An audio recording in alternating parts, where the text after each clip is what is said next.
ลูกเมียน้อยกาลครั้งหนึ่งนานมาแล้วมีหญิงสาวคนหนึ่งชื่อว่าสร้อยอายุ18 ปีเธออาศัยอยู่กับพ่อแม่ในหมู่บ้านเล็กๆแห่งหนึ่งครอบครัวของเธอนั้นมีฐานะยากจนพวกเขามีอาชีพทำนาสร้อยมีพี่สาวอีก2 คนแต่พวกเขาก็แต่งงานแยกย้ายกันไปมีครอบครัวกันหมดด้วยความที่ฐานะทางบ้านค่อนข้างยากจนทำให้พ่อแม่นั้นไม่มีเงินส่งสร้อยเรียนหนังสือเธอจึงเรียนจบแค่ชั้นป .4 แล้วต้องมาช่วยพ่อแม่ทำนาเลี้ยงควายหลายครั้งที่เธอนึกน้อยใจในโชคชะตาชีวิตของตัวเองอยากมีโอกาสได้เรียนหนังสือเหมือนเพื่อนคนอื่นๆแต่พ่อและแม่ของสร้อยไม่ให้ความสำคัญกับเรื่องเรียนมากนักพวกเขาคิดแต่เรื่องทำมาหากินจึงไม่อยากให้สร้อยไปเรียนหนังสือและให้มาช่วยทำงานแทนอยู่มาวันหนึ่งสร้อยไปซื้อของที่ตลาดกับแม่ระหว่างที่เธอกำลังเดินถือของตามหลังแม่อยู่นั้นก็มีผู้ชายคนหนึ่งเดินเข้ามาชนกับเธอจนล้มชายผู้นั้นเป็นหนุ่มวัยกลางคนแต่งตัวดูดีมีฐานะเขาช่วยประคองสร้อยขึ้นมาชายหนุ่มคนนั้นรู้สึกประทับใจในรูปร่างหน้าตาของสร้อยเขาจึงถือโอกาสพูดคุยกับเธอขอโทษครับผมผิดเองที่เดินไม่ดูตาม้าตาเรือเจ็บตรงไหนบ้างไหมครับฉันไม่เป็นไรจ้ะชายหนุ่มคนนั้นช่วยเก็บของขึ้นมาให้เธอสายตาของเขาจับจ้องมาที่สร้อยแล้วยิ้มทำให้สร้อยรู้สึกเขินคุณชื่ออะไรครับมาเดินตลาดคนเดียวหรอครับฉันชื่อสร้อยจ้ะฉันมาเดินกับแม่เดินไปข้างหน้าโน้นจ้ะผมชื่อทองครับเรียกผมว่าพี่ทองก็ได้ครับพี่น่าจะอายุมากกว่าน้องสร้อยประมาณ10 กว่าปีได้จ้ะพี่ทองยินดีที่ได้รู้จักนะน้องสร้อยยินดีเช่นกันจ้ะถ้าอย่างนั้นฉันขอตัวไปหาแม่ก่อนนะจ๊ะสร้อยยิ้มให้ก่อนจะเดินจากไปนายทองหันไปมองสร้อยรู้สึกถูกใจในตัวเธอสักพักเพื่อนของเขาก็เดินเข้ามาหาเมื่อกี้ข้าเห็นเองยืนคุยกับผู้หญิงมีอะไรหรือเปล่าข้าเดินชนน้องเขาล้มเลยช่วยเขาแล้วก็คุยกับเขาอยู่พักหนึ่งไม่มีอะไรหรอกแต่ข้าเห็นสายตาเองมองเขานะท่าทางเองดูสนใจเขาไม่น้อยแต่ข้าว่าเองอย่าไปยุ่งกับเขาเลยเองก็มีลูกมีเมียอยู่แล้วนี่นาหน้าที่การงานเองก็ดีเป็นถึงปลัดอำเภอถ้าชาวบ้านรู้ว่าเองไปยุ่งกับผู้หญิงคนอื่นมันจะไม่ดีเอานะข้าไม่ได้คิดจริงจังอะไรหรอกนะเองก็รู้อยู่อีกอย่างข้าก็ไม่ใช่ปลัดอำเภอที่นี่ซะหน่อยแค่มาเที่ยวหาเองกับเพื่อนๆที่นี่ไม่มีใครรู้หรอกว่าข้าเป็นใครแต่ข้าก็รู้สึกชอบน้องสร้อยคนนั้นนะดูสวยและท่าทางใส่ซื่อดีเองนะนิสัยเจ้าชู้ไม่เคยเปลี่ยนเลยจริงๆทองอยากทำความรู้จักกับสร้อยให้มากขึ้นและอยากได้สร้อยมาเป็นเมียน้อยอีกคนเขาจึงคิดหาทางไปเจอสร้อยและทำให้เธอตกหลุมรักเขาให้ได้และในที่สุดก็ตามสืบจนรู้ที่อยู่ของเธอตลอดหลายเดือนที่ผ่านมานายทองใช้เวลาว่างในวันหยุดแวะเวียนมาหาเพื่อนในอำเภอที่สร้อยอาศัยอยู่แล้วทำทีบังเอิญไปเจอสร้อยในหมู่บ้านโดยอ้างว่ามาหาเพื่อนที่เป็นครูในโรงเรียนนายทองพยายามเข้าหาสร้อยเพื่อตีสนิทและทุกครั้งที่เขาไปหาสร้อยที่บ้านเขามักจะมีของฝากติดไม้ติดมือฝากสร้อยและพ่อแม่อยู่เสมอเขาพยายามทำดีกับครอบครัวของเธอมาตลอดจนพวกเขาไว้ใจ และในที่สุด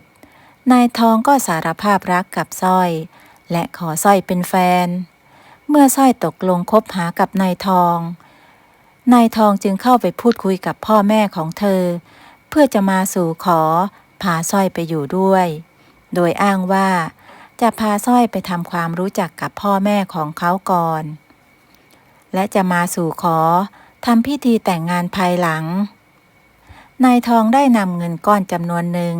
มามอบให้พ่อกับแม่ของสร้อยเป็นของมั่นหมายและอ้างว่าพ่อแม่ของตนยังไม่ว่างที่จะมาเจรจาสู่ขอด้วยตนเองพ่อแม่ของสร้อยเชื่อใจนายทองเพราะเห็นว่าเป็นคนดีและมีฐานะ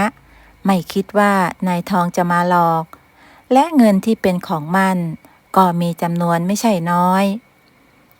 พ่อแม่ของสร้อยจึงตัดสินใจรับไว้และอนุญาตให้ทองพาสร้อยไปอยู่ด้วยได้เมื่อถึงเวลานายทองก็พาสร้อยไปที่บ้านพักหลังหนึ่งเป็นบ้านที่นายทองแอบซื้อไว้แต่ไม่มีใครอยู่มีเพียงแม่บ้านคนหนึ่งชื่อยายเพียรเป็นผู้ดูแลบ้านและอาศัยอยู่ไม่ไกลจากที่นี่นักยายเพียรไม่รู้มาก่อนว่านายทองมีลูกมีเมียอยู่แล้วเขาเป็นเพียงผู้ดูแลบ้านที่นายทองจ้างเอาไว้นายทองพาสร้อยมาอยู่ที่บ้านหลังนี้โดยให้ยายเพียรคอยแวะเวียนมาดูแลสร้อยทองอ้างว่าพ่อแม่ของตนไปทำงานราชการที่ต่างจังหวัดจึงยังไม่ว่างมาหานายทองเองก็จะแวะมาหาสร้อยเป็นบางวันโดยอ้างว่างานเยอะจำเป็นต้องเดินทางบ่อยทำให้ไม่ค่อยมีเวลาอยู่ด้วย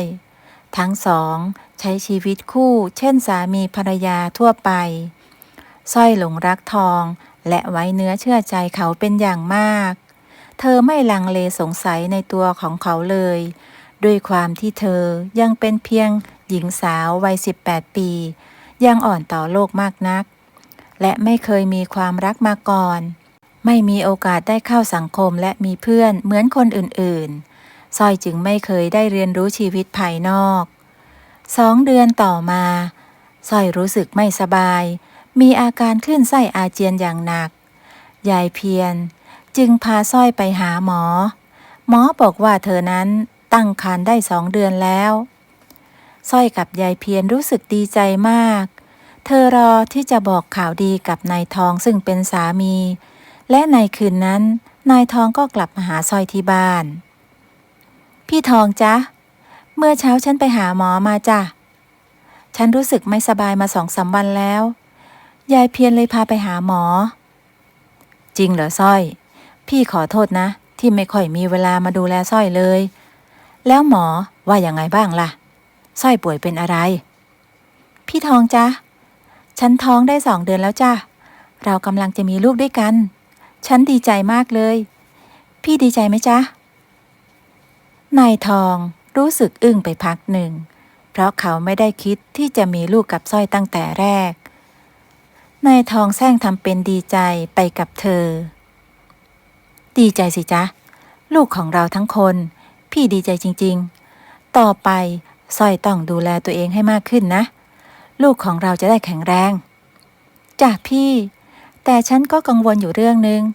ฉันยังไม่มีโอกาสไปเจอกับพ่อแม่ของพี่เลยเรายังไม่ได้แต่งงานกันเลยนะพ่อกับแม่ของฉันก็ยังไม่รู้ว่าฉันท้องเราจะทำยังไงดีเราควรรีบบอกพ่อกับแม่ของเราให้รู้และจัดงานแต่งเร็วๆดีไหมจ๊ะพี่ไว้พี่จะบอกพ่อกับแม่พี่เองนะตอนนี้พวกท่านไปดูแลย่าของพี่ท่านป่วยหนักพี่เลยยังพาสร้อยไปหาพวกท่านไม่ได้น่ะอีกอย่างพี่เองก็ยังต้องเดินทางไปราชการหลายที่เลยไม่ค่อยมีเวลามาดูแลสร้อยเลยไว้ถ้าทุกอย่างลงตัวแล้วพี่จะพาสร้อยไปหาพ่อกับแม่พี่เพื่อให้เขาไปสู่ขอกับพ่อแม่ของสร้อยนะแล้วเราค่อยมาแต่งงานกันระหว่างนี้พี่จะให้ยายเพียรมาดูแลสร้อยไปก่อนช่วงนี้สร้อยก็คงแพ้ท้องหนักพี่อยากให้สร้อยได้พักผ่อนเยอะๆสร้อยกับลูกจะได้แข็งแรงน่ะก็ได้จ้ะฉันจะรอนะฉันรักพี่ทองนะ อยากให้เราสองคนอยู่ด้วยกันอย่างมีความสุขตลอดไปพี่ก็รักสร้อยจ้ะนายทองกอดสร้อยเอาไว้ในใจรู้สึกกังวลอยู่ไม่น้อยแม้เขาจะมีใจให้สร้อยอยู่บ้างแต่เขาก็ไม่ได้คิดจะสร้างครอบครัวกับสร้อยเลยเขาเพียงแค่อยากเก็บสร้อยไว้เป็นเมียน้อยแก้เหงาในบางครั้งแต่สร้อยเป็นคนดีและรักเขามากเขาไม่เคยเจอผู้หญิงคนไหนที่รักและดูแลเขาได้ดีเท่าสร้อยมาก่อนเขาจึงพยายามดูแลสร้อยให้ดีเท่าที่จะทำได้และให้ความหวังกับสร้อยต่อไปเรื่อยๆเมื่อเวลาผ่านไปหลายเดือนนายทองแวะเวียนมาหานางสร้อยเพียงไม่กี่ครั้งเขายังคงอ้างเหตุผลเดิมๆว่างานเยอะจนไม่มีเวลาจนถึงวันที่สร้อยคลอดลูกยายเพียรก็เป็นคนพาสร้อยไปโรงพยาบาลในวันนั้นสร้อยได้คลอดลูกสาวออกมาเธออุ้มลูกสาวอย่างทนุถนอมโดยมียายเพียรคอยดูแลไม่ห่างลูกสาวของเองหน้าตาน่ารักน่าชังเหลือเกินหน้าเหมือนเองนะนางสร้อยฉันก็ว่าอย่างนั้นแล้วจ้ะยายฉันดีใจที่ลูกออกมาแข็งแรงดีขอบคุณยายมากเลยนะจ๊ะที่ช่วยดูแลฉันอย่างดีมาตลอดไม่เป็นไรหรอกยายก็รักและเอ็นดูเองเหมือนหลานสาวแท้ๆนั่นแหละว่าแต่เองตั้งชื่อให้ลูกสาวหรือยังล่ะจะให้ชื่อลูกว่าอะไรดีคิดไว้แล้วจ้ะยายฉันตั้งชื่อลูกว่าแสงดาวจ้ะฉันชอบดูดาวบนท้องฟ้ามาตั้งแต่เด็กเลยอยากให้ลูกชื่อแสงดาวลูกคนนี้จะเป็นเหมือนแสงสว่างยามค่ำคืนให้กับฉันในวันที่ฉันรู้สึกมืดมนแม้แสงดาวจะไม่สว่างเท่าแสงอาทิตย์ก็ไม่เป็นไรจ้ะแต่อย่างน้อยทุกครั้งที่ฉันมองดวงดาวบนท้องฟ้าฉันจะมีความสุขเสมอชื่อนี้ก็เพราะดีนะแสงดาวหลานยายจะช่วยเองดูแลลูกคนนี้ให้ดีไม่ต้องห่วงนะขอบคุณจ้ะยายมีแต่ยายที่ดูแลฉันมาตลอดแม้แต่วันที่ฉันคลอดลูก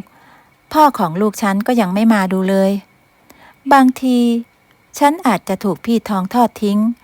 ฉันกับลูกไปแล้วก็ได้นะสร้อยน้ำตาไหลออกมาเล็กน้อยอย่าเพิ่งคิดมากไปเลยนางสร้อยตอนนี้ลูกเองก็คลอดออกมาแล้วเองต้องเป็นแม่ที่เข้มแข็งและดูแลแสงดาวให้ดีที่สุดจ้ะยายฉันจะดูแลแสงดาวให้ดีที่สุดเท่าที่แม่คนหนึ่งจะทำได้หลายวันต่อมาทองก็กลับมาหาสร้อยกับลูก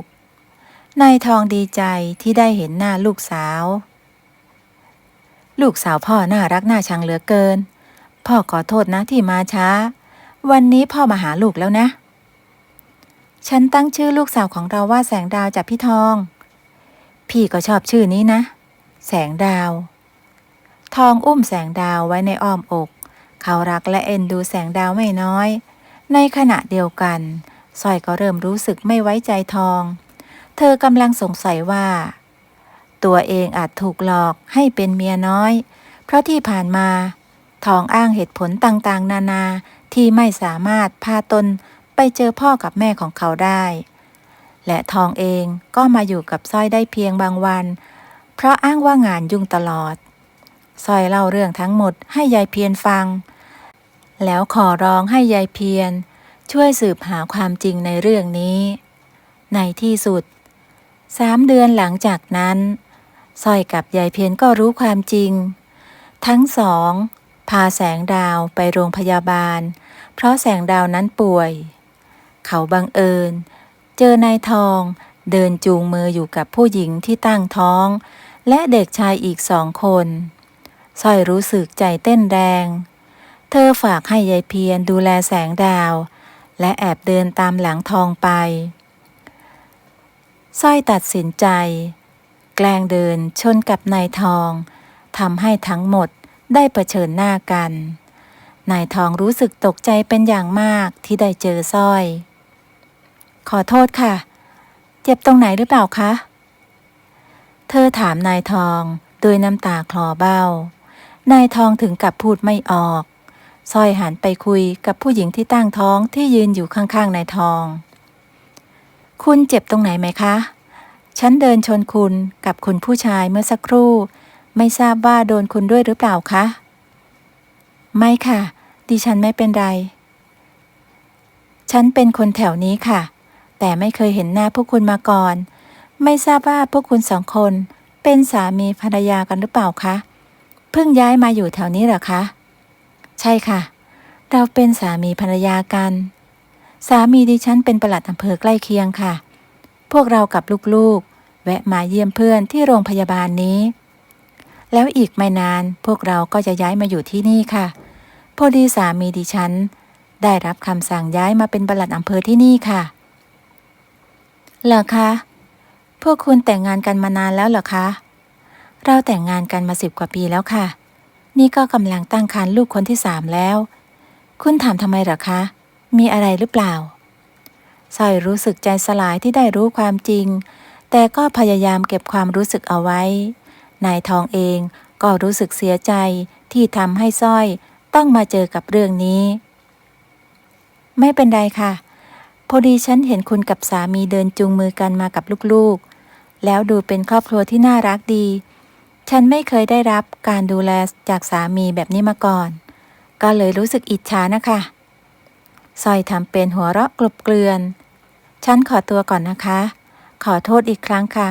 ที่เดินมาชนพวกคุณลาก่อนนะคะสร้อยยิ้มให้คนทั้งสองแล้วเดินกลับหลังหันตอนนั้นน้ำตาเธอไหลพรากในใจรู้สึกแตกสลายที่ได้รู้ว่าคนที่ตนรักนั้นหลอกเธอมาตลอดทองรู้สึกเสียใจแต่ก็พยายามเก็บอาการเอาไว้แล้วพาภรรยาและลูกๆเดินจากไปซอยแสงดาวและยายเพียรกลับมาถึงบ้านเธอร้องไห้และเสียใจอย่างหนักที่รู้ว่าตัวเองถูกหลอกให้เป็นเมียน้อยมาตลอดยายเพียรก็คอยปลอบใจอยู่ไม่ห่างเธอตัดสินใจที่จะกลับไปอยู่บ้านพ่อแม่กับแสงดาวโดยมียายเพียรและเพื่อนบ้านคอยช่วยเหลืออาสาไปส่งสร้อยกับแสงดาวถึงบ้านสร้อยตัดสินใจเล่าความจริงทุกอย่างให้พ่อแม่ฟังพ่อแม่ก็รู้สึกสงสารเธอเป็นอย่างมากและรู้สึกผิดที่ยอมให้สร้อยไปอยู่กับนายทองพ่อกับแม่ของสร้อยรับปากว่าจะคอยดูแลสร้อยและแสงดาวแม้ฐานะทางบ้านจะยากจนแต่ก็จะช่วยกันเลี้ยงดูแสงดาวให้ดีที่สุดในขณะเดียวกันนายทองก็เดินทางไปหาสร้อยกับลูกที่บ้านพักแต่เจอยายเพียรที่กำลังทำความสะอาดบ้านอยู่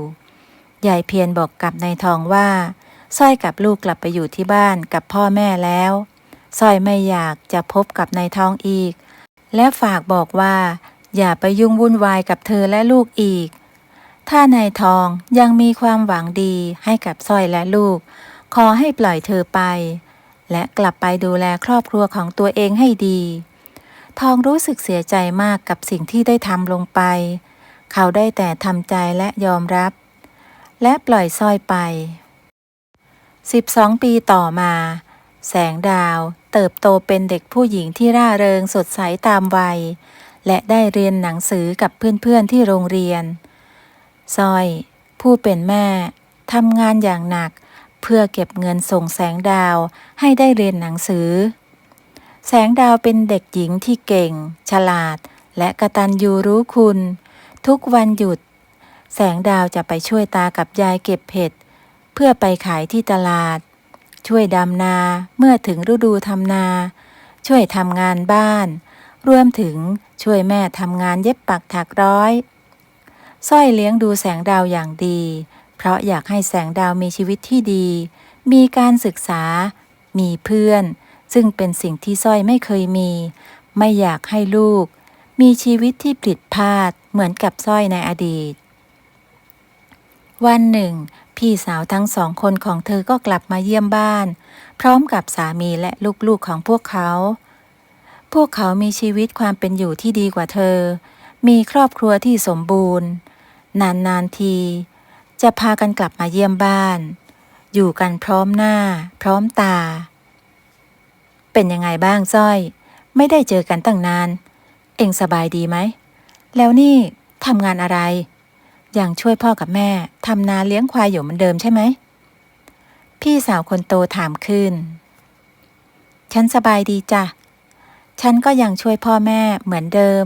และรับจ้างทำงานเย็บปักถักร้อยให้เฒ่าแก่แถวนี้ละจ้ะจะได้มีเงินส่งเสียให้แสงดาวได้เรียนหนังสือลำพังเลี้ยงตัวเองกับพ่อแม่ก็แทบไม่รอดเลยเองยังจะส่งเสียลูกเองเรียนหนังสืออีกเหรอไม่ต้องให้มันเรียนสูงนักหรอกลำบากครอบครัวเปล่าๆเองคงไม่อยากให้แสงดาวมีชีวิตเหมือนเองตอนเด็กสินะเรียนไม่จบไม่มีเพื่อนแถมยังโชคร้ายไปเป็นเมียน้อยคนอื่นเขาอีกจะว่าไปเองก็น่าสงสารเหมือนกันนะไม่มีโอกาสได้ใช้ชีวิตดีๆเหมือนพวกพี่ๆเลยพี่สาวคนโตพูดขึ้นนั่นสินะพวกเรายังโชคดีที่มีผัวดีแถมมีลูกที่เรียนเก่งอีกแล้วแสงดาวมันเป็นยังไงบ้างมีเพื่อนบ้างหรือเปล่าเรียนรู้เรื่องไหมแล้วเวลาลูกเองไปโรงเรียนมันไม่โดนเพื่อนล้อหรือว่าเป็นลูกเมียน้อยถ้าเป็นฉันนะคงอายจนแทบไม่อยากเจอใครเลยละพี่สาวพูดขึ้นอีกแสงดาวสบายดีจ้ะพวกเรามีความสุขกันดีถึงลูกฉันจะไม่มีพ่อเหมือนเด็กคนอื่นแต่ฉันก็เลี้ยงลูกฉันมาดีเท่าที่ฉันจะเลี้ยงได้แล้วพวกพี่ก็ช่วยเลิกพูดเรื่องเมียน้อยอะไรแบบนี้ได้ไหมฉันไม่อยากให้ลูกมาได้ยินไม่อยากให้ลูกเสียใจมันผ่านมาแล้วฉันรู้ว่าฉันโง่ไม่ได้ฉลาดเหมือนพวกพี่เลิกซ้ำเติมกันสักทีเถอะจ้ะสร้อยน้ำตาคลอออกมาแสงดาวแอบฟังป้าทั้งสองคุยกับแม่แล้วรู้สึกไม่สบายใจเธอรับรู้มาตลอดว่าแม่ของตัวเองเป็นเมียน้อยเพราะเคยได้ยินชาวบ้านในหมู่บ้านคุยกันแต่ก็ไม่เคยคิดว่าป้าแท้ๆของตัวเองจะมาพูดจาดูถูกคนในครอบครัวทำให้แม่เจ็บช้ำน้ำใจได้ขนาดนี้แสงดาวจึงเดินออกมาคุยกับป้าและแม่สวัสดีจ้ะหนูสบายดีจ้ะหนูมีเพื่อนได้เรียนหนังสือและจะตั้งใจเรียนให้เก่งโตขึ้นจะได้เป็นหมอคอยดูแลแม่ดูแลตากับยายและที่สำคัญหนูรักและภูมิใจในตัวแม่มากๆจ้ะนี่เองแอบฟังที่พวกเราคุยกันเหรอไหนบอกได้เรียนหนังสือครูไม่เคยสอนด้วยว่าไม่ควรแอบฟังผู้ใหญ่คุยกันแต่จะโทษครูอย่างเดียวก็คงไม่ได้ต้องโทษคนที่เลี้ยงเองด้วยแม่เองไม่เคยสอนหรือไง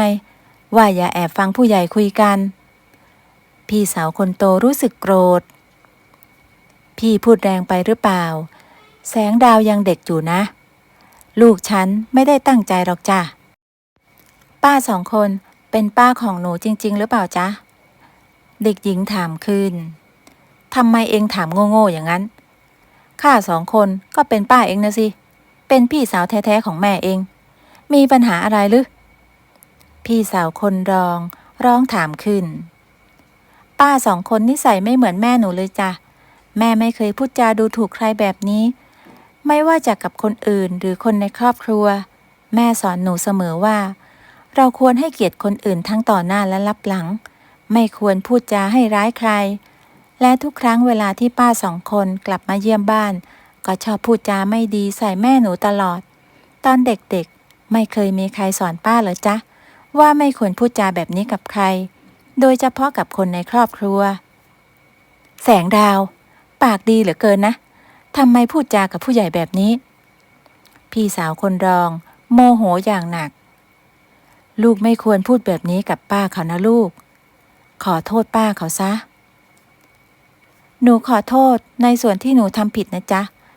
แต่ที่หนูพูดมันเป็นความจริงนะ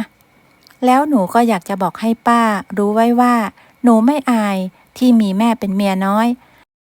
แม่หนูถูกพ่อหลอกหนูรู้เรื่องนี้มานานแล้วได้ยินที่ตากับยายกับแม่คุยกันได้ยินที่ชาวบ้านเขาพูดกันตอนแรกหนูก็ไม่เข้าใจและนึกเสียใจที่ต้องมารับรู้เรื่องแบบนี้แต่คุณครูก็สอนหนูพูดคุยจนหนูเข้าใจและหนูก็เห็นว่าแม่เป็นคนดีดูแลหนูอย่างดีมาตลอดหนูภูมิใจที่เป็นลูกของแม่แม่หนูเก่งที่สุด และหนูขอให้สัญญากับทุกคนตรงนี้เลยว่าลูกเมียน้อยอย่างหนูจะทำให้แม่ภูมิใจจะไม่ยอมให้ใครมาดูถูกแม่หนูอีกแสงดาวพูดจบด้วยน้ำเสียงจริงจังทำเอาป้าทั้งสองนิ่งเงียบไปสร้อยน้ำตาไหลออกมารู้สึกซึ้งใจที่แสงดาวเข้าใจและไม่รังเกียจที่ตัวเองเคยผิดพลาด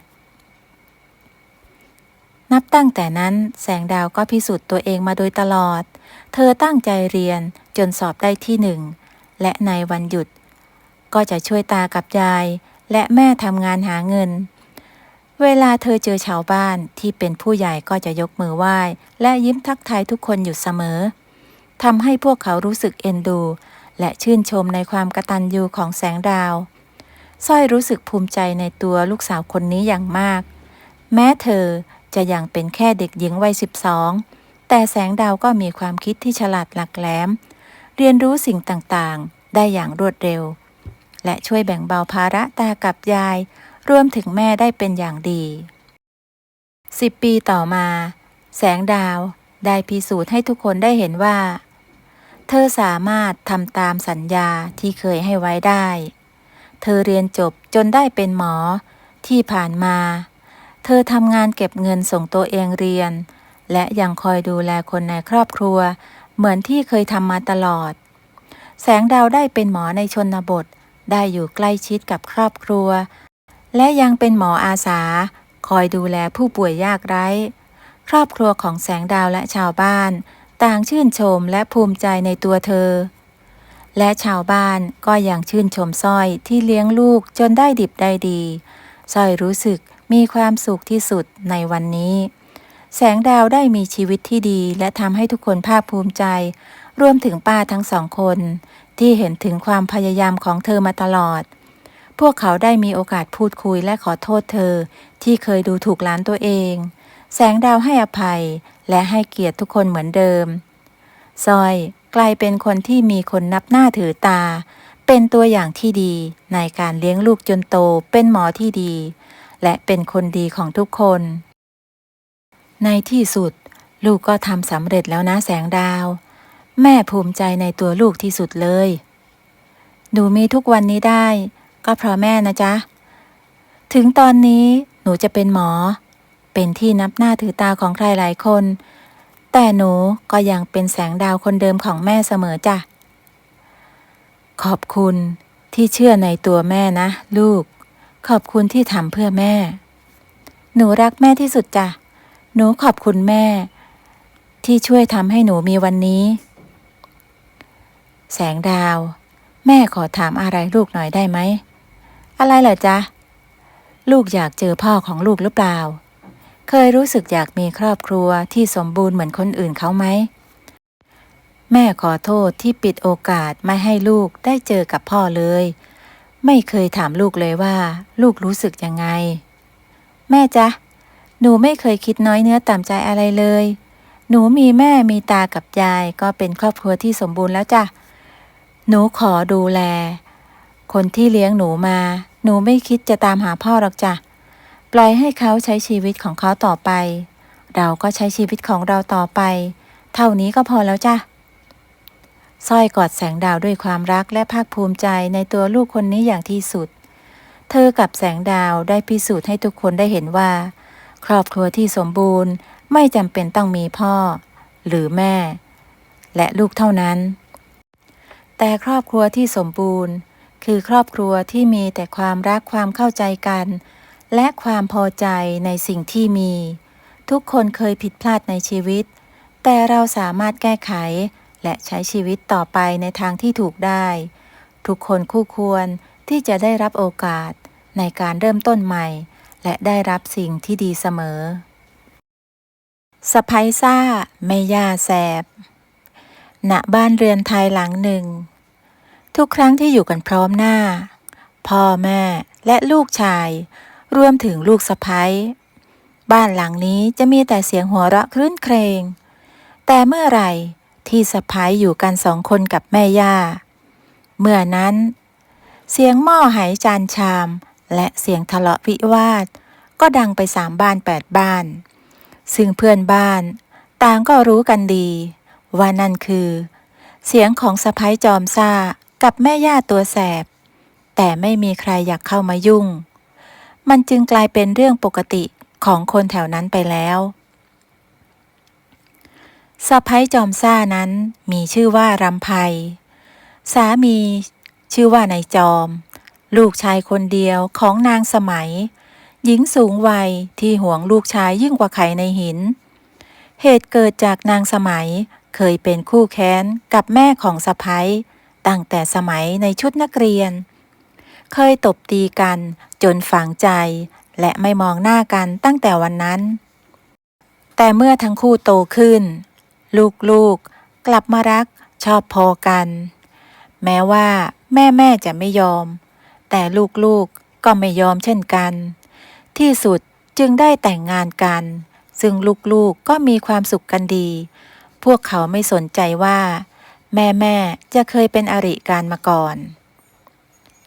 แม่ของรำไพไม่เท่าไหร่เพราะอยู่คนละหมู่บ้านแต่แม่สามีกับรำไพอยู่บ้านเดียวกันจึงหนีไม่พ้นต้องฟาดฟันกันอยู่ร่ำไปแม่ย่ากับสะใภ้ไม่มีใครยอมใครซึ่งเรื่องนี้พ่อสามีและสามีนางรำไพก็ไม่เคยทราบมาก่อนเพราะเห็นทั้งคู่รักใคร่กันดีไม่เคยทะเลาะกันให้ได้ยินแม้แต่ครั้งเดียวเพราะทั้งสองเล่นละครตบตาได้เนียนจนพ่อและสามีจับไม่ได้นั่นเองวันหนึ่งขณะที่ทุกคนกำลังนั่งพูดคุยกันอยู่ที่นอกชานแม่ย่าก็นึกอยากจะแกล้งสะใภ้บอกกับสะใภ้ว่านางอยากกินปลาไหลต้มเปรตจึงสั่งให้สะใภ้ไปหาปลาไหลมาแกงให้กินด้านสะใภ้ก็รับปากอย่างดิบดีว่าตนจะลงทุ่งไปหาปลาไหลมาแกงให้แม่ย่ากินตามที่แม่ย่าต้องการได้จ้ะแม่เดี๋ยวฉันจะรีบไปหาปลาไหลมาต้มเปรตให้แม่กินเดี๋ยวนี้ละจ้ะแม่ย่าได้ยินดังนั้นก็กระหยิ่มยิ้มย่องเพราะคิดว่านางพูดต่อหน้าทุกคนแบบนี้สะใภ้คงไม่กล้าหือและไม่กล้าแกล้งตนอีกเป็นแน่แต่สะใภ้ก็มีแผนในใจเช่นกันเธอถือข้องใส่ปลาเดินอ่อนจากบ้านแต่ไม่ได้ไปทุ่งอย่างที่พูดรำไพเดินเข้าไปในป่าหาอะไรบางอย่างหาอยู่สักพักก็เจองูสิงเลื้อยผ่านหน้าไปนั่นไงเจอแล้วปลาไหลของฉันนี่แหละรำไพนำงูสิงตัวนั้นใส่ข้องและรีบกลับบ้านเมื่อถึงบ้านก็จัดการมันเผาไฟลอกหนังออกจนเนื้อขาวโพลนดูเผินๆก็คล้ายปลาไหลก่อนจะนำไปต้มเปรตให้แม่กินในเย็นวันนั้นสามีกับพ่อก็ไม่อยู่ไปทำธุระอีกหมู่บ้านหนึ่งแม่ย่าจึงกินข้าวเย็น2 คนกับสะใภ้แม่ย่าสดน้ำแกงด้วยความอร่อยเอ็งทำต้มเปรตอร่อยเหมือนกันนะนางรำไพขอบคุณจ้ะแม่ลองชิมปลาไหลดูหน่อยสิจ๊ะนี่ฉันทำสุดฝีมือเลยนะจ๊ะแม่ย่าก็ตักปลาไหลมากินดูสะใภ้ก็แอบสะใจเนื่องจากแม่ย่าเกลียดและกลัวงูมากเมื่อกินปลาไหลคำแรกก็รู้สึกแปลกๆมันเหนียวพิกลหรือตนเองนั้นแก่แล้วฟันเลยไม่ค่อยดีเอ๊ะปลาไหลของเองทำไมมันเหนียวฮะรำไพอ๋อ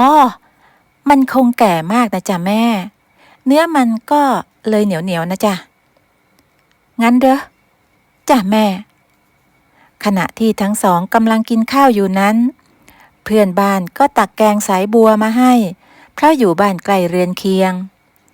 เมื่อเห็นต้มเปรตในชามที่วางอยู่กลางโต๊ะก่อนนึกแปลกใจงูต้มเปรตอร่อยหรือจึงถามลอยๆออกไปเอ๊ะแม่สมัยทั้งเกลียดและกลัวงูทำไมถึงได้กินต้มเปรตงูล่ะจ๊ะอะไรนะนี่งูงั้นเหรอนางรำไพนี่แกเอางูมาต้มเปรตให้ฉันกินงั้นเหรอกว่าแม่ย่าจะหันมาด่าสะใภ้ สะใภ้ก็รีบวิ่งไปที่หน้าบ้าน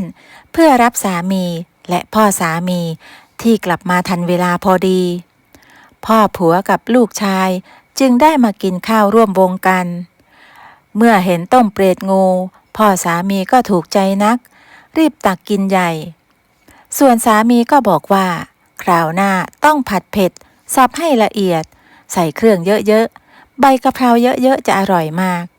แม่ย่าได้ฟังก็ผะอืดผะอมรีบลุกออกจากวงข้าวทันทีในใจนึกแค้นสะใภ้ที่แกล้งตนแบบนั้นจึงคิดหาแผนเอาคืนสะใภ้ในคืนหนึ่งแม่ย่าก็เตรียมผ้าขาวพื้นใหญ่สำหรับแผนคืนนี้นางรู้ดีว่าสะใภ้ตัวแสบมักจะออกมาเข้าห้องน้ำในช่วงกลางดึกซึ่งห้องน้ำก็ตั้งอยู่ริมรั้วห่างจากตัวบ้านประมาณ10 เมตรเป็นห้องเล็กๆหลังคามุงสังกะสี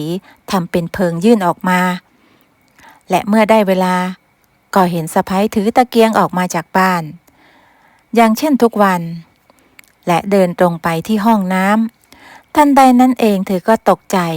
เมื่อเห็นผีในชุดขาวยืนอยู่หน้าห้องน้ำท่ามกลางความมืดสลัวรำไพซึ่งกลัวผีอยู่แล้วเธอก็ช็อกจนเป็นลมลงกับพื้นฝ่ายผีในชุดขาวซึ่งก็คือแม่ย่าหัวเราะด้วยความสะใจก่อนจะรีบหลบไป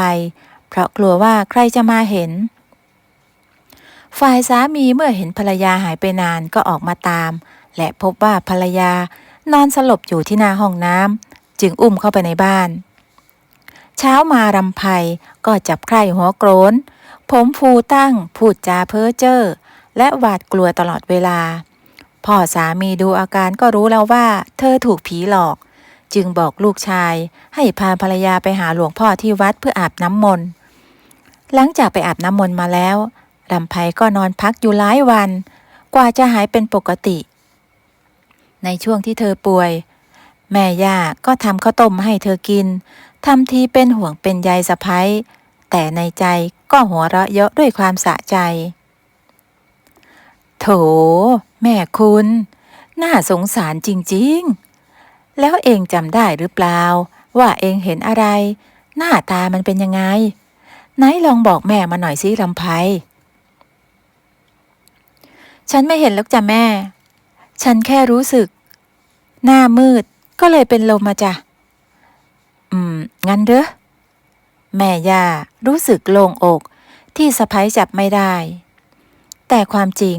รำไพสงสัยแม่ย่านี่แหละที่แกล้งหลอกผีเธอและเธอต้องพิสูจน์ให้ได้แต่ก่อนที่เธอจะแก้เผ็ดแม่ย่าเธอจะต้องไม่บูมบามต้องทำให้แม่ย่านั้นตายใจเสียก่อนอย่าคิดว่าฉันไม่รู้นะแม่ฉันจะเอาคืนให้แสบเลยเธอรำพึงรำพันเบาๆวันหนึ่งเพื่อนบ้านก็ได้มาบอกนางสมัยซึ่งเป็นแม่ย่าว่าวันนี้เจ้าแม่จำปากลับมาจากต่างจังหวัดแล้วหากจะดูดวงต้องไปจองคิวไว้ก่อนเพราะเจ้าแม่คิวแน่นมากซึ่งแม่ย่าเองก็ชอบดูดวงดูลายมือจึงเข้าทางรำไพที่จะแก้เผ็ดแม่ย่าจอมแสบคนนี้แม่ย่าจึงวานเพื่อนบ้านไปจองคิวให้รำพึงจึงไปสืบว่าได้คิววันไหนเมื่อรู้แล้วก็จัดการตามแผนโดยการเข้าไปหาเจ้าแม่จำปาซึ่งเธอกับเจ้าแม่เองก็คุ้นเคยกันดีในช่วงที่แม่ย่าไปดูดวงเพื่อปลอมตัวเป็นเจ้าแม่จำปาเองทั้งนี้รำไพก็ได้จ่ายเงินค่าเสียเวลาให้กับเจ้าแม่จำปาตัวจริงและบอกเรื่องแม่ย่านั้นเธอจะเป็นคนดูดวงให้นางเองเจ้าแม่จำปาก็ไม่ว่าอะไรดีเสียอีกนางจะได้พักผ่อนบ้างอีกอย่างก็ได้เงินมาตั้งก้อนหนึ่งจึงปล่อยให้รำไพทำงานได้อย่างสะดวกเอาละวันนี้ข้ายกสำนักนี้ให้เองรำไพดีเหมือนกันข้าจะได้พักผ่อนบ้างขอบใจจ้ะแม่หมอฉันใช้เวลาไม่นานหรอกจ้ะเสร็จแล้วจะรีบคืนสำนักให้แม่หมอทันทีจ้ะตามสบายข้าขอตัวไปนอนเอาแรงก่อนละกันแล้วแม่หมอก็เข้าไปในห้องนอนปิดประตู นอนหลับพักผ่อนด้วยความสบายใจส่วนรำไพก็จัดแจงสวมเสื้อผ้าของแม่หมอให้เหมือนแม่หมอตัวจริงทุกอย่างแต่วันนี้แม่หมอใช้ผ้าปิดปากเพราะอ้างว่าเป็นหวัดเดี๋ยวชาวบ้านจะติดหวัดไปด้วยเมื่อได้เวลา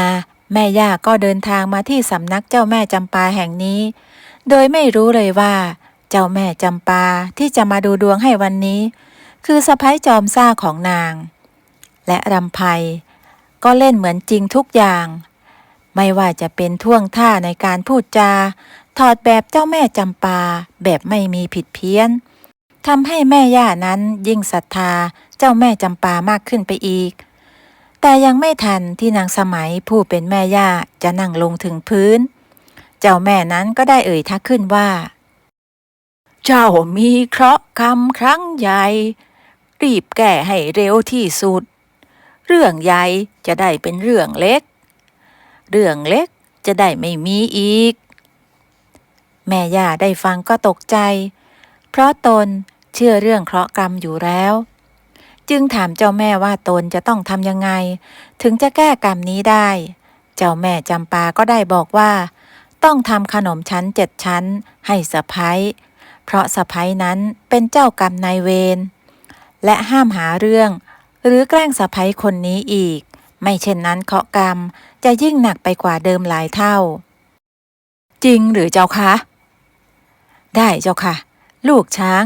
จะทำตามที่เจ้าแม่บอกนะเจ้าคะเจ้าแม่จำปาตัวปลอมถึงกับแอบหัวเราะในใจและหลังจากที่แม่ย่าลงจากสำนักไปแล้วเธอก็รีบคืนสำนักให้กับเจ้าแม่ตัวจริงแล้วรีบกลับบ้านทันทีรำไพได้เดินทางไปทางลัดและถึงบ้านก่อนแม่ย่าเธอจึงรีบเปลี่ยนเสื้อผ้าเหมือนคนอยู่บ้านปกติแล้วก็มานั่งเล่นที่หน้าบ้านเหมือนเช่นทุกวันเมื่อแม่ย่าเดินเข้ามาถึงหน้าบ้านที่สะใภ้นั่งอยู่ก็พยายามทำหน้าให้ปกติและยิ้มให้กับสะใภ้ทั้งที่ในใจก็ไม่อยากทำด้านสะใภ้ก็เอ่ยถามแม่ย่าด้วยสีหน้าที่ยิ้มแย้มเช่นกันแม่ไปไหนมาจ๊ะดูสีหน้าอิ่มเอิบมีราศีขึ้นเยอะเลยจ้ะฉันไปบ้านยายสมมานี่ก็กะว่าจะทำขนมชั้นกินสักหน่อยขนมชั้นเหรอจ๊ะงั้นเดี๋ยวฉันช่วยทำนะจ๊ะแม่ไม่ต้องฉันทำเองแม่ย่ารีบห้ามทันทีเนื่องจากแม่หมอได้สั่งห้ามไม่ให้สะใภ้มาช่วยทำขนมและทำให้ยิ่งเพิ่มกรรมหนักเข้าไปอีกดังนั้นแม่ย่าจึงต้องทำคนเดียวทุกอย่างตั้งแต่ผ่ามะพร้าวขูดมะพร้าวขันกะทิและอื่นๆโดยไม่ให้สะใภ้แตะต้องเลยรำไพก็ไม่รบเร้าปล่อยให้แม่ย่าจัดการเองทุกอย่างกว่าจะเสร็จเรียบร้อยก็กินเวลาทั้งวันแต่แม่ย่าก็ไม่ยอมแพ้เพราะไม่อยากมีเคราะห์กรรมหนักจนเวลาล่วงเลยไปตะวันเกือบตกดินแม่ย่าก็นำขนมชั้นมาให้สะใภ้ได้ชิมรำไพก็กินข้าวอิ่มแล้วไม่อยากกินขนมหวานแม่ย่าก็รบเร้าให้กินให้ได้เธอเห็นสภาพแม่ย่าผมเผ่ากระเซาะกระเซิงเหงื่อท่วมกายก็เห็นใจจึงยอมกินขนมชั้น7 ชั้นที่แม่ย่าทำให้ชิมแม่ย่าถึงกับโล่งอกคราวนี้เคราะห์กรรมคงลดลงไปได้บ้างแล้วสะใภ้ก็แอบสะใจอย่างแรงที่วันนี้เธอเหมือนคุณหนูแทบไม่ต้องทำอะไรเลยแม่ย่าทำให้ทุกอย่างจนวันหนึ่งแม่ย่าก็ได้ไปแอบรู้มาว่า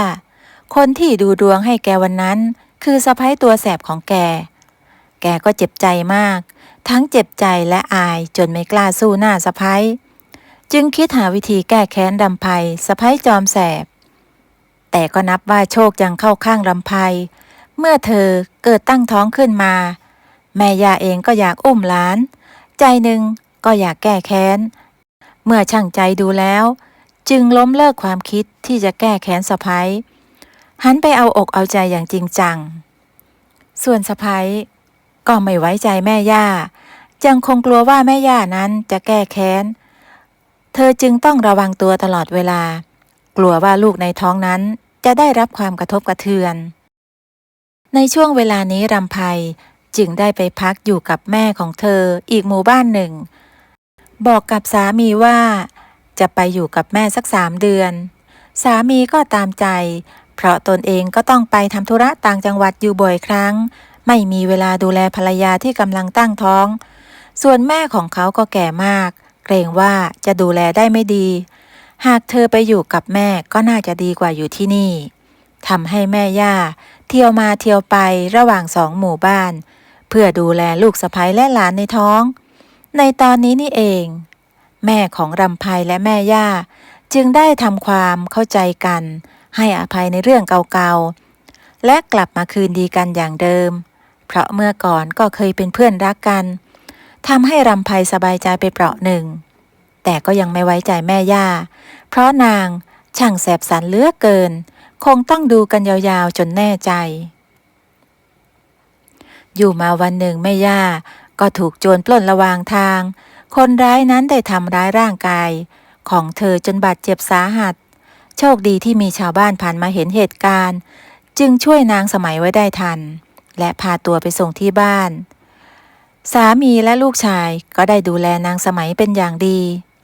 และช่วงนี้เขาก็ไม่ได้ออกไปทำธุระต่างจังหวัดเพราะเป็นห่วงภรรยาและแม่ของเขาด้านนางรำไพเมื่อรู้ข่าวว่าแม่ย่านั้นถูกโจรปล้นและบาดเจ็บสาหัสก็รีบกลับมาดูอาการแม่ย่าทันทีพร้อมทั้งแม่ของเธอซึ่งเป็นเพื่อนกันกับนางสมัยก็รู้สึกเป็นห่วงเพื่อนจึงขออาสามาดูแลนางสมัยอีกแรงเนื่องจากลูกสาวก็ท้องเริ่มโตอาจไม่สะดวกมากนักทำให้นางสมัยประทับใจ2 แม่ลูกนั้นที่ไม่ถือโทษและโกรธเคืองในเรื่องอดีตที่สุดทั้งแม่ย่าและลูกสะใภ้ก็ยอมขอโทษซึ่งกันและกันที่ได้กลั่นแกล้งกันเนื่องจากไม่พอใจและนางสมัยก็กลัวว่านางรำไพ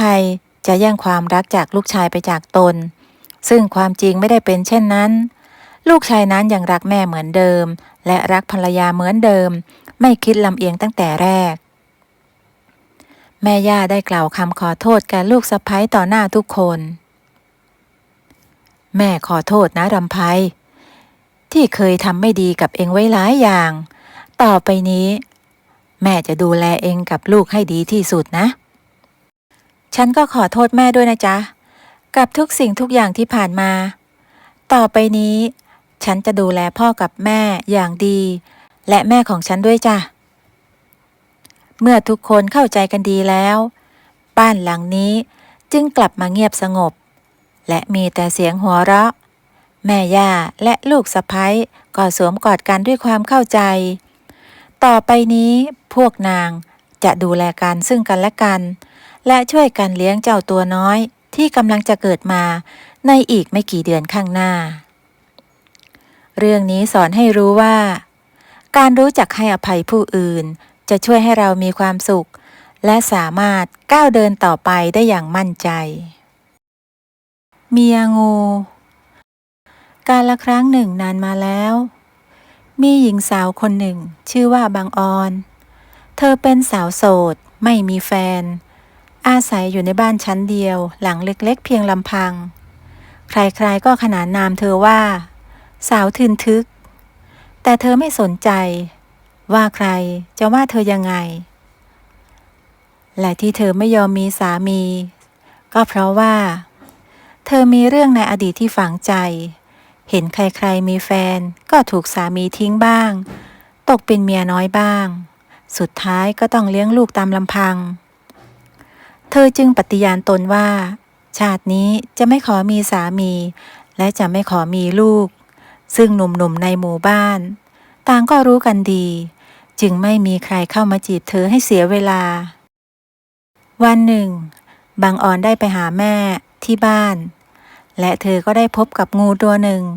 มันตกลงไปในตุ่มน้ำหลังบ้านไม่สามารถปีนป่ายขึ้นมาได้บางออนจึงได้ใช้ไม้พาดลงไปให้มันปีนขึ้นมาได้สะดวกงูน้อยตัวนั้นมันจึงค่อยๆเลื้อยขึ้นมาและเลื้อยไปตามกิ่งไม้ใกล้ๆหายเข้าไปในป่าบางออนไม่เคยเห็นงูแบบนี้มาก่อน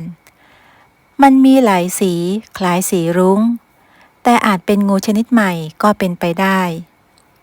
คิดได้ดังนั้นเธอก็ไปคุยกับแม่ตามปกติเพราะนานๆทีจะได้แวะมาหาแม่แม้จะอยู่หมู่บ้านเดียวกันแต่ก็อยู่กันคนละฝากบ้านเหนือกับบ้านใต้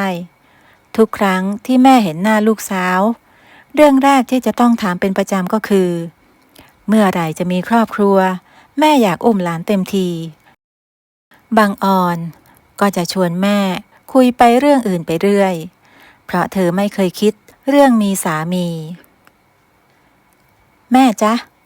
เมื่อกี้ตอนฉันเดินเข้ามาฉันเห็นงูตัวหนึ่งมันตกลงไปในโอ่งหลังบ้านสีมันแปลกมากเลยจ้ะแม่แปลกยังไงล่ะลูกมันมีสีรุ้งจ้ะอะไรนะงูสีรุ้งงั้นเหรอ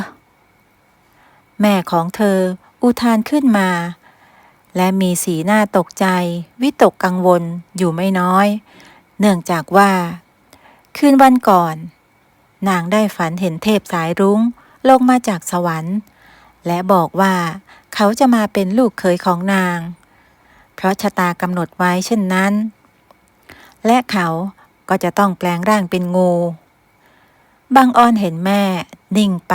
ก็เรียกแม่ดังๆนางจึงสะดุ้งสุดตัวและรีบปาดเหงื่อที่ไหล่ซิบบนหน้าผากแม่เป็นอะไรไปจ๊ะฉันเรียกตั้งนานแม่กำลังคิดถึงเรื่องความฝันน่ะลูกมันเหมือนจริงมากเลยแม่จึงเล่าความฝันให้ลูกสาวได้ฟังเมื่อฟังจบเธอก็หัวเราะก๊ากออกมา โธ่แม่ก็แค่ความฝันอย่าไปจริงจังนักเลยเราไปเข้าครัวทำกับข้าวกันเถอะฉันน่ะไม่ได้กินฝีมือแม่มานานแล้วนาจากนั้นสองแม่ลูกก็เข้าครัวบางออนช่วยทำกับข้าวส่วนแม่ก็ยังคิดเรื่องความฝันนางเชื่อว่าอาจจะไม่ได้ฝันเพราะมันเหมือนจริงมากหากเป็นจริงลูกแม่ไม่ต้องเป็นเมียงูหรอกหรือคิดแล้วก็หันไปมองหน้าลูกสาวที่กำลังหั่นผักอย่างมีความสุขเธอกินข้าวเย็นกับแม่และจะกลับไปนอนที่บ้านในช่วงเย็นเป็นแบบนี้ประจำคืนหนึ่งบางออนก็ได้ฝันไปว่าตนเองเดินอยู่ท่ามกลางสวนดอกไม้ที่บานสะพรั่งส่งกลิ่นหอมตลบอบอวนไปทั่วบริเวณ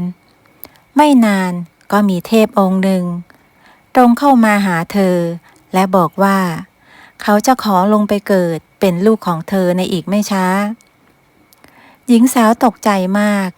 เธอจะมีลูกได้ยังไงในเมื่อเธอไม่เคยมีสามีคืนมีลูกทั้งที่ไม่มีสามีหวังชาวบ้านก็คิดว่าตนผิดผีเป็นแน่จึงรีบปฏิเสธไม่ให้เทพองค์นั้นลงไปเกิดในท้องของเธอท่านเทพท่านจะไปเกิดในท้องฉันไม่ได้นะฉันไม่มีสามีจู่ๆจะมีลูกคงกลายเป็นกาลากินีโดนขับออกจากหมู่บ้านเป็นแน่ถ้าเช่นนั้นข้าก็จะลงไปเกิดกับหญิงข้างบ้านของเจ้าแทนดีจ้ะบ้านนั้นเขาอยากมีลูกมานานแล้วคงดีใจไม่น้อยเลยละจ้ะแล้วบางอ่อนก็สะดุ้งตื่นเมื่อรู้ว่าตนเองได้ฝันไปก็ถอนหายใจด้วยความโล่งอกฮ่าที่แท้เราก็ฝันไปนี่นาค่อยโล่งอกหน่อยแล้วเธอก็ได้ยินเสียงชัยโยโห่ร้องจากเพื่อนบ้านด้วยความดีใจที่จะมีลูกแล้วยิ่งทำให้เธอสบายใจขึ้นไปอีกในวันนั้นบางอ่อนได้เดินทางไปทำบุญที่วัดและเธอก็ได้เล่าความฝันให้หลวงพ่อได้ฟังหลวงพ่อก็นั่งฟังด้วยใจสงบและได้บอกว่าอะไรจะเกิดมันก็ต้องเกิดยังไงก็หนีไม่พ้นและในคืนนั้นเธอก็ได้ฝันแบบเดิมอีกดูเหมือนว่าเทพองค์นั้นจะมาเกิดในท้องของเธอให้ได้และเทพองค์นั้นก็ได้บอกว่าเขาลงไปไม่ทันจึงโดนเทพองค์อื่นแย่งเข้าท้องหญิงข้างบ้านของเธอดังนั้นตนต้องหาที่เกิดใหม่ถ้าหาไม่ได้ก็จะถูกส่งไปยังนรกภูมิ บางออนรู้สึกสงสารแต่เธอก็รับไม่ได้จริงๆที่จะมีลูกโดยไม่มีสามีจึงปฏิเสธเทพองค์นั้นแล้วเดินหนีไปเช้าวันต่อมาหลังจากที่เธอตื่นนอนกลับพบว่าตนเองได้ตั้งท้องเสียแล้วบางออนทั้งตกใจทั้งกลัวจะถูกคนคอรหาเธอจึงตัดสินใจไปอยู่บ้านแม่ที่บ้านใต้โดยการสวมเสื้อผ้าตัวใหญ่ๆและเลี่ยงที่จะเดินผ่านในหมู่บ้านแต่ถึงกระนั้นก็ไม่พ้นสายตาบรรดาสาวใหญ่และสาวแก่ที่สังเกตเห็นว่าเธอท้องโตผิดปกติแต่บางออนก็ไม่ได้สนใจรีบเดินจ้ำอ้าวไปข้างหน้าอย่างเร็วเมื่อไปถึงบ้านแม่ก็เล่าเหตุการณ์ทั้งหมดให้แม่ฟังแม่ก็ประหลาดใจยิ่งนักมีเรื่องแบบนี้ด้วยหรือและบอกให้ลูกสาวเก็บตัวไม่ให้ใครเห็นเป็นอันขาดทางด้านชาวบ้านที่สงสัยในตัวบางออนก็ได้พากันไปที่บ้านของเธอเมื่อไม่พบจึงยกขโยงไปที่บ้านใต้ซึ่งเป็นบ้านแม่ของบางออนในตอนนั้นบางออนกำลังตากผ้าอยู่ที่หลังบ้านเมื่อได้ยินเสียงเอะอะโวยวายจากหน้าบ้านเธอจึงย่องไปดูแล้วก็พบกับผู้ใหญ่บ้านพร้อมทั้งชาวบ้านนับ10 คนเธอทั้งกลัวและตกใจคิดหาวิธีหนีออกมาจากบ้านนั้นเธอพยายามปีนรั้วที่ไม่สูงมากนักแต่ด้วยท้องที่โตจึงค่อนข้างลำบากแต่ก็ไม่ทันชาวบ้านได้บุกเข้าไปจับตัวเธอไว้ได้บางออนได้ถูกจับตัวและขับไล่ออกจากหมู่บ้านเพราะเชื่อว่าเธอจะนำพาสิ่งอัปมงคลเข้ามาในหมู่บ้านแม่ของเธอก็ได้แต่สงสารลูกสาว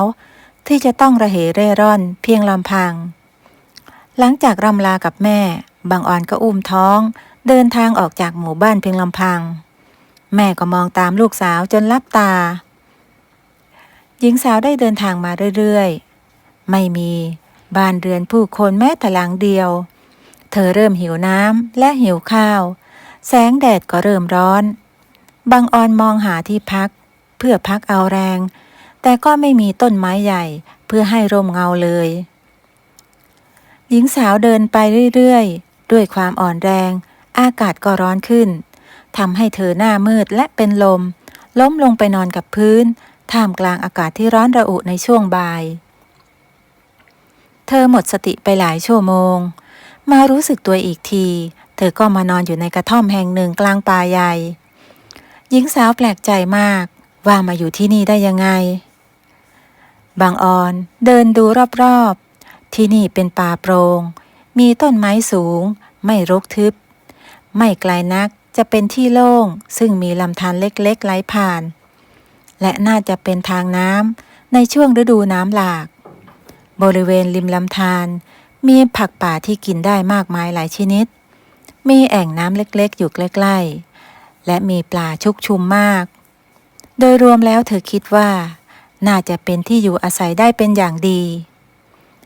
บางออนจึงปักหลักอาศัยอยู่ที่กระท่อมกลางป่าแห่งนี้เพราะมีอาหารการกินสมบูรณ์บรรยากาศก็เงียบสงบมีเสียงนกร้องและริดริ่งเรไรขับกล่อมตลอดเวลาทำให้เธอคลายเหงาลงได้บ้างบางออนใช้ชีวิตอยู่ในป่าอยู่หลายเดือนเธอก็ยังไม่คลอดเสียทีทั้งที่ก็น่าจะเกินกำหนดไปนานแล้วเหตุใดลูกในท้องจึงไม่มีวี่แววว่าจะคลอดเลยในคืนหนึ่งเธอก็ได้ฝันไปว่ามีงูใหญ่ตัวหนึ่งมาพันรอบกระท่อมและพูดกับเธอว่าหากเธอยอมแต่งงานกับตนท้องของเธอก็จะแฟบเป็นปกติบางออนกลัวมากเพราะงูมันตัวใหญ่สามารถกลืนเธอได้สบายๆแต่ใจหนึ่งเธอก็อยากกลับไปเป็นปกติไม่ต้องท้องโย